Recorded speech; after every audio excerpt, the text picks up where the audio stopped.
Welcome to a quick video update here. I wanted to give you the top 5 reasons on why the R5 is actually better than the A7S III for video. That's right, I said video. Now, hands down from an overall usability perspective and reliability perspective, I still recommend the A7S III over the R5. But in this video, I'm going to explain to you why you can pick up the R5 and have these top 5 advantages over the A7S III.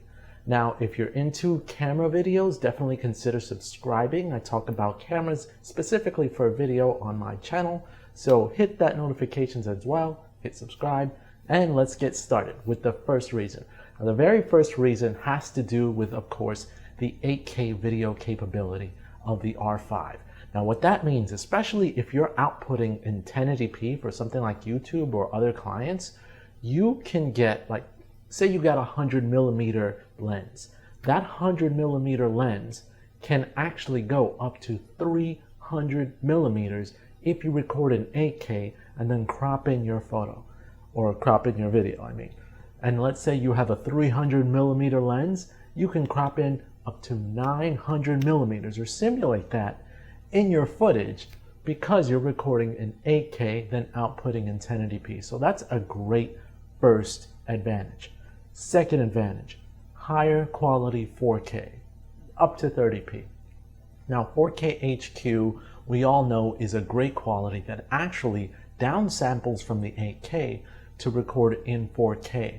Now, the Sony A7S III does not do this. It uses basically its sensor to record very good quality 4K, but the 4K HQ in the R5 has limits. But higher quality 4K is possible with no limits in recording if you enable crop mode on your R5. So the crop mode will kind of center in more on the center of your sensor in the R5. And it'll be like over a 5K sensor, but even that will be downsampled to 4K. And you're going to get amazing 4K for unlimited recording without worry about overheating. So that's advantage number 2.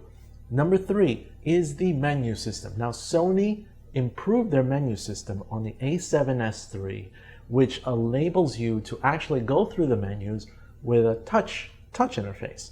Now, that touch interface still has some imperfections in my opinion, and the menu items can be a bit confusing on the Sony, whereas the Canon's reliability and ease of use when it comes to their interface, along with the fact that you can basically touch everything to change it, is what gives the advantage to the R5 when you need to switch your modes really quick and go from one format to another. And the fourth advantage that I want to give you guys is the fact that, hey, you could record internal RAW on the R5 if you're recording to the CF Express card slot. Now, yes, it is data heavy, and yes, it probably isn't practical, especially for long-term recording. But for whatever reason you need to record 8K RAW, you can do that. And the R5 lets you, and that's something that the Sony just doesn't give you the option to do. And the fifth and most obvious advantage is that you can take high-resolution, incredible quality photos on the R5, which you can still take photos on the A7S III, but they're not going to be high resolution. They will still look great, of course. You can get away with a lot with 12 megapixels, but you can't get the reach that you can possibly get with the R5. So those are my top 5 advantages for video of the R5 when compared to the A7S III. Let me know what you guys think and if there's any other advantages that I didn't mention. Of course, as always, you can make my day if you subscribe today. This is Magnus, and I'm out. Just a quick one for you. See you later.